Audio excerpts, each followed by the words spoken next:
How's it going, you excellent bunch of bakers? Welcome back to the channel. In today's video, I'll show you how to make spicy, flaky chicken patties. So let's get in the kitchen and get started.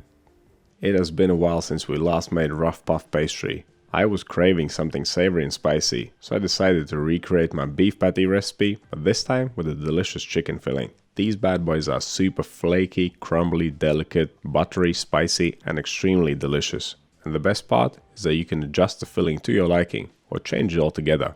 Anything goes, as long as you don't make it too wet. This recipe makes 6 hefty patties. To make more, simply multiply all the ingredients. So let's get right to it. Let me show you how they're made. Starting with the ingredients for the dough. We'll need some white bread flour, cold cubed butter, buttermilk or low-fat yogurt, salt, turmeric, and we'll need an egg for sealing and glazing. As you can see, the pastry ingredients are pretty simple, but when it comes to this filling, we'll need quite a few more bits. I've got some diced chicken thigh, onions, garlic, ginger, spring onions or scallions, grated carrot, diced potato, diced red pepper, some thyme leaves, scotch bonnet chili, salt, black pepper, curry powder, oil for cooking, a little bit of coconut milk, and some cornstarch for thickening the mix at the end. But like I mentioned earlier, you can adjust the filling. Leave some veggies out, leave some spices out, or swap them for something else that you have on hand. Or you can check out my beef patty recipe. But staying with the chicken patties, let's make our dough. In a large bowl, combine the flour, the salt, and the turmeric. Give it all a good mix. Then add the butter cubes, coat them in flour, then pick them up one by one and break them each into 4 pieces or so. Do not break them up too much. In order for the pastry to be flaky, the butter must remain chunky.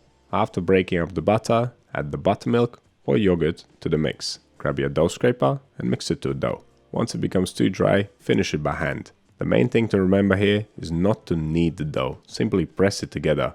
We want to preserve the butter chunks as much as possible. Drop the dough out on the table, flatten it out, then wrap it up in cling film and pop it in the fridge for 30 to 45 minutes of chilling. And while the dough is chilling, we can use that time to make our filling. In a medium-sized pan, add the oil and then place it on high heat. First, cook the onions, the garlic, the chili and the ginger. It'll not take more than 3 to 5 minutes. Stir it occasionally. Once the veggies have softened and developed some color, you can move on to the next step, which is adding the rest of the vegetables. Add the carrots, the pepper, the potato, the spring onions and the thyme. Give it all a good mix and cook for another 2 minutes or so. This is a very quick recipe. Most of the flavor comes from the onions, garlic, chili, ginger and the spices and of course the thyme leaves. The rest of the vegetables are basically just tasty filler. Okay, it's been a couple of minutes, we can add the seasonings, the black pepper, the salt, the curry powder, and we can also drop the chicken in at this point. Mix it well and then add the coconut milk and mix again. Bring the mix up to a simmer, then turn the heat down to medium-high. Keep cooking for around 10 more minutes or until most of the liquid has evaporated. Now you might say, the mix looks dry enough, so why do we need to thicken it with cornstarch? The cornstarch is there to prevent any leaks from the patties as they bake. Although the mix looks thick, it might still leak, and I don't want my bake to end up in disappointment. Besides, the cornstarch doesn't taste of anything, so it's not going to ruin our delicious chicken curry. You want to make a thin slurry out of cornstarch and water, and then pour it into the chicken curry mix. Mix it up real good, and that's the filling done. Then transfer the filling to a bowl, leave it to cool down completely.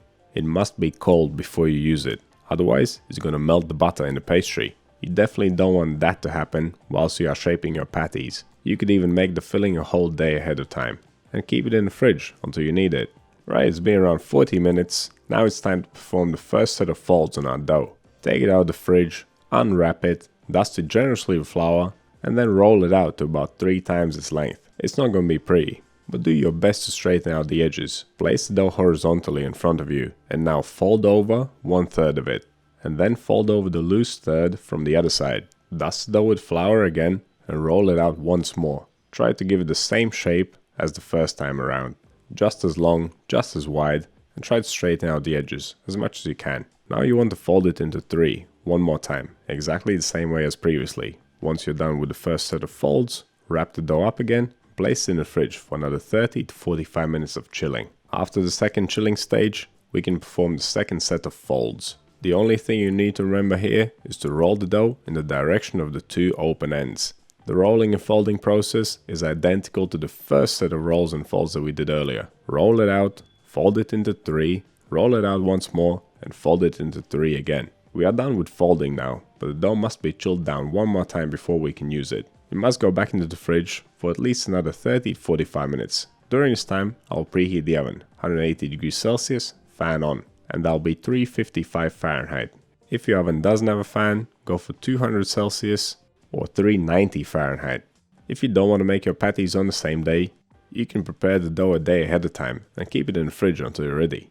As I mentioned at the beginning, this recipe makes 6 patties, so we need to divide this dough into 6 equal pieces. You need to roll it out to a little bit larger than 45 by 30 centimeters, and that's 18 by 12 inches. We're gonna trim the edges to make the squares nice and neat, so make sure the dough is slightly larger to account for the trimmings. Okay, once your squares are ready, brush the edge of each square with the egg. Then distribute the filling evenly between all the squares. Don't put the filling in the middle, place it towards one edge. That way, it'll be easier to fold the dough over it. When it comes to folding, pick up the loose end of dough, hold the filling down with your thumbs so it doesn't slide forward, and fold the dough over gently. Once it has met the other edge, press it down, and then press down and seal up the sides. And try to not leave any air bubbles inside. After sealing up all the patties, use a fork for crimping all the edges. This will not only ensure that they stay sealed, it will also make them look nice. To make the job more easy and efficient, dip the fork in flour once in a while to prevent it from sticking to the dough.